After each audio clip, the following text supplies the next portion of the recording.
Sir మరి కూటమి అధికారంలోకి వచ్చి 100 రోజులు అవుతుంది. మరి ఈ 100 రోజుల నుంచి కూడా అంటే చంద్రబాబు నాయుడు పనితీరు అనేది ఎలా అనిపించింది? ఒక పక్క నారా లోకేష్ గారు ఎప్పుడు చూసినా విదేశాల్లోనే ఉంటున్నారు, ప్రజలకు అందుబాటులో ఉండట్లేదని చెప్పి చాలా ఆరోపణలు చేస్తున్నారు. ఈరోజు సూపర్ 6 అంటూ కూడా మోసం చేశారు ప్రజలను అని చెప్పి జగన్మోహన్ రెడ్డి గారు చేస్తున్న ఆరోపణలు.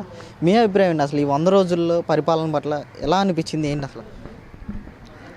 ఈ 100 రోజుల్లో అద్భుతంగా ప్రభుత్వం పనిచేసింది. గత ప్రభుత్వం లాగా 4 గోళ్ల మధ్య కూర్చోకుండా, జగన్ లాగా 4 గోళ్ల మధ్య కూర్చోకుండా ప్రతినిత్యం చంద్రబాబు నాయుడు గారు ప్రజాక్షేత్రంలో తిరుగుతా, లోకేష్ గారు ప్రజా దర్బారు నిర్వహిస్తా, ప్రజల మధ్య ఉంటూ ప్రజల సమస్యలు తెలుసుకుంటూ ప్రజలకు ఏం కావాలో అవన్నీ కూడా సమకూరుస్తూ ఉన్నారు.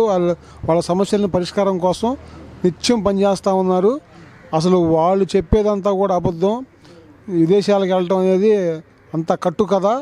ఏ ఆరోపణలు లేక ఎట్లాంటి పిచ్చి ఆరోపణలు చేస్తూ ఉన్నారు.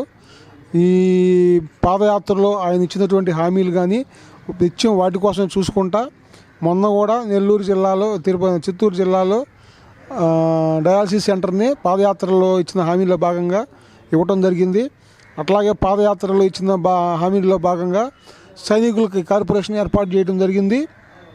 అట్లాగే ప్రతినిత్యం ప్రజా సమస్యలతోనే రోజుకి 18 గంటలు నారా లోకేష్ గారు, 18 గంటలు చంద్రబాబు నాయుడు గారు నిత్యం కష్టపడుతూనే ఉన్నారు. ప్యాలెస్లో పబ్జీ ఆడుకుంటా కూర్చోవట్లేదు, నిత్యం ప్రజల్లో ఉంటున్నారు. ఇదంతా కూడా ఓర్చుకోలేనటువంటి వైసీపీ వాళ్ళు చేస్తున్న బురద బట్టకాల్చి మీద వేయటం అన్నమాట. ఇది అంటే ఈరోజు ఎలాంటి హామీలు నెరవేర్చారనుకోవచ్చు అంటారు ఈ 100 రోజుల్లో? జగన్ గారు ప్రభుత్వం విడిపోయే రోజు నాటికి పూర్తిగా రాష్ట్ర ప్రభుత్వ బడ్జెట్ చాలా తక్కువ 5 లక్షల కోట్లు అప్పులు చేసి వెళ్ళారు. ఇప్పుడు ఒక పక్క ప్రతి నెల పెన్షన్ల వాళ్ళకి ఇబ్బంది లేకుండా, మరియు ఉద్యోగస్తులకు ఇబ్బంది లేకుండా బడ్జెట్ చూసుకుంటూ నిధులు సమకూర్చుకుంటూ 1000 రూపాయలు అదనంగా పెంచి ఇవ్వడం జరిగింది. ఉద్యోగస్తులకి ఎక్కడ ఇబ్బంది లేకుండా వాళ్ళ నెల జీతాలు టైం టు టైం వాళ్ళకి ఇబ్బంది కలగకుండా జీతాలు ఇవ్వడం జరుగుతుంది.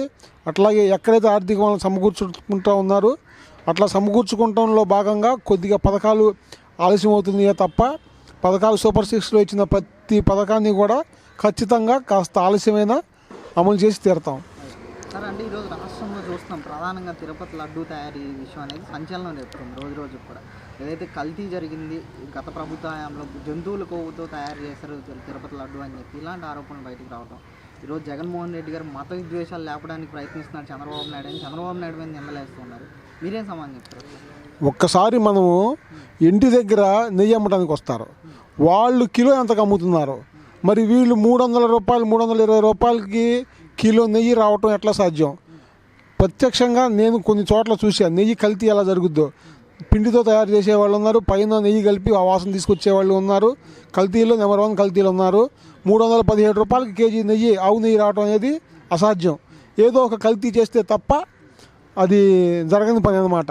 మరి తిరుమల తిరుపతి దేవస్థానం యొక్క హిందువుల మనోభావాలని, భక్తుల మనోభావాలని చాలామంది వెంకటేశ్వర స్వామి దగ్గర నిత్యం దర్శించుకుంటూ ఉంటారు. లడ్డు ఫేమస్, లడ్డు కోసం వెళ్ళేవాళ్ళు కూడా ఉన్నారు. మరి అలాంటి లడ్డూని అపవిత్రం చేసి మనోడు జన్మలకి కూడా క్షమించరానిటువంటి తప్పు చేశాడని నేను అనుకుంటా ఉన్నా. సార్, మరి కొత్త మద్యం పాలసీ అమలు చేయబోతున్నారు. గత ప్రభుత్వ మద్య పాలసీని రద్దు చేస్తూ ఉన్నారు కదా, అంటే ఎందుకు సార్ ఈ రోజున కొత్త మద్యం పాలసీ తేవాల్సిన పరిస్థితి ఎందుకు వచ్చిందంటారు? మీరు ఒక్కసారి గత ప్రభుత్వంలో మరణాల రేటు ఒక్కసారి చూసుకుంటే ఆ పిచ్చి మద్యం అంటే ఏమీ లేదు, కేవలం ఆల్కహాల్కి రంగు కలిపిన మద్యం. అది ఆల్కహాల్కి రంగు కలిపిన మద్యం తాగి కిడ్నీలు డ్యామేజ్ అయిపోయి, హార్ట్ ఫెయిల్యూర్స్ అయిపోయి యువకుల్లో ఎక్కువ మంది చనిపోవడం జరిగింది. ఆ మరణాల రేటు చూడండి ఒకసారి. గత ప్రభుత్వంలో ఈ 5 ఏళ్లలో మరణాల రేటు వయసుల వారీగా లెక్కించి చెప్పండి. అప్పుడు ఆ ఎఫెక్టు అది లిక్కరా లేకపోతే ఓన్లీ ఆల్కహాల్కి రంగు కలిపిన నీళ్ళ, డిస్టిలరీలు మొత్తం వీళ్ళు కబ్జా చేసుకొని చౌకగా 5 రూపాయలకి 10 రూపాయలకి క్వార్టర్ బాటిల్ తయారైతే బయట 150 రూపాయలకి అమ్ముకొని ఆ డబ్బంతా కూడా శవాల మీద చిల్లరేరుకున్నట్టుగా తాగుబోతులను అడ్డం పెట్టుకొని వీళ్ళు వ్యాపారం చేసుకొని వీళ్ళు లక్షల కోట్లు ధనార్జన చేసుకున్నారు. ఇప్పుడు నాణ్యమైన మద్యం IMFL, Indian made foreign liquor అంటే బ్రాండ్లు మద్యంలో దానికి మీకు ఆల్కహాల్ పర్సంటేజ్ కానీ ల్యాబ్లో సర్టిఫైడ్ మద్యం వస్తుంది. ఎక్కడా కూడా కంటెంట్లో ఆల్కహాల్ ఎంత ఉండాలో అంతే పర్సెంట్ ఉండదు. ఆరోగ్యానికి హానికరం కానటువంటి మద్యాన్ని ఈ రోజున ప్రభుత్వం సప్లై చేయడానికి రెడీ అవుతూ ఉంది. సార్ ప్రధానంగా ఈరోజు చూస్తున్నాం నామినేటెడ్ పోస్టులు ఇవ్వడం కూడా దాదాపు 20 మందికి, అందులో వర్క్ బోర్డ్ చైర్మన్గా అబ్దుల్ అజీజ్ ఇవ్వడం ఎలా అనిపిస్తుంది సార్ అసలు? అంటే ఒక రకంగా అబ్దుల్ అజీజ్ గారు నెల్లూరు మేయర్గా పనిచేశారు, ఇన్ఛార్జిగా పనిచేశారు. ఆయన సీటుని కోటమిరెడ్డి సీతారెడ్డి గారి కోసం త్యాగం చేసుకున్నారు. ఆయనకి ఇవ్వటం సబబు చంద్రబాబు నాయుడు గారు కార్యకర్తల కష్టాన్ని గుర్తించి సరైన మనుషులకి సరైన పదవులు ఇస్తున్నారని ఇవాళ పదవులు చూస్తే ఎవరైతే త్యాగమూర్తులు ఉన్నారో పదవులు ఆశించకుండా పార్టీ కోసం త్యాగం చేశారో వాళ్ళకి ఫస్ట్ ప్రయారిటీలో ఈరోజు పదవులు ఇచ్చారు. మేమైతే 100%, 99%, 100% న్యాయం జరిగిందని భావిస్తూ ఉన్నాం. సార్ చివరిగా అన్నా క్యాంటీన్ తిరిగి ఓపెన్ చేశారు కదా, ఎలా అనిపిస్తుంది సార్ అసలు? ఈ రోజున గతంలో అన్నా క్యాంటీన్ల మీద చాలా ఆరోపణలు చేశారు వైసీపీ ఎమ్మెల్యేలు కూడా, అంటే బిచ్చగాళ్ళకి వేసినట్టు వేస్తూ ఉన్నారు 5 రూపాయలకి భోజనం అని చెప్పి. ఓపెన్ చేసిన తర్వాత కూడా ఇలాంటి ఆరోపణలు చేస్తూ వచ్చారు కదా, ఎలా ఉంది? ఇప్పటికీ నెల రోజులు అవుతుంది ఓపెన్ చేసి. జగన్మోహన్ రెడ్డి ప్రభుత్వంలో ఆ అన్నం కూడా దొరక్క బాధపడిన అన్నార్థులు చాలామంది ఉన్నారు. ఈ రోజున కార్మికులు, భవన నిర్మాణ కార్మికులు కానివ్వండి, ఆటో వాళ్ళు కానివ్వండి, వివిధ రకాల వృత్తులోళ్ళు కానివ్వండి, ఉదయాన్నే 5 రూపాయలకే టిఫిను, 5 రూపాయలకే భోజనం, సాయంత్రం 5 రూపాయలకే భోజనం చేసుకుంటా చక్కగా ఇది చేస్తున్నారు. జగన్ చేసిన అతి దుర్మార్గమైన పనులు ఏంటంటే పేదవాడి నోటి దగ్గర కూడు లాగటం, అన్నింటిలో అన్నా క్యాంటీన్ రద్దు చేయటం జగన్ యొక్క ముఖ్యమైన తప్పిదం అన్నమాట. దాన్ని చంద్రబాబు నాయుడు గారు రాగానే అన్నా క్యాంటీన్ పునరుద్ధరించి అన్నార్థులకు ఎవరైతే భోజనం లేకుండా ఇబ్బంది పడుతున్నారో వాళ్ళందరూ కూడా ఇవాళ మీరు అన్నా క్యాంటీన్ దగ్గర క్వాలిటీతో కూడుకున్నటువంటి అన్నాన్ని, టిఫిన్ని అందజేయడం జరుగుతుంది. చాలామంది ఇవాళ చాలా హ్యాపీగా ఉన్నారు. ఈ 5 సంవత్సరాలు వాళ్ళు ఏం నష్టపోయారో, వాళ్ళు ఆకలితో ఉన్న వాళ్ళందరూ కూడా ఇవాళ చాలా హ్యాపీగా ఉన్నారు.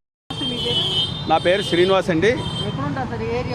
నాది 30వ డివిజను మధ్యకట్ట, విజయదుర్గా నగరం. నేను మెకానిక్ సార్. సరే, కూటమి అధికారంలోకి వచ్చి 100 రోజులు అవుతుంది. 100 రోజుల్లో చంద్రబాబు నాయుడు గారి పరిపాలన అనేది ఎలా అనిపించింది సార్? ఏంటి 100 రోజుల్లో అండి ఆయన చేసిన పరిపాలన సూపరు.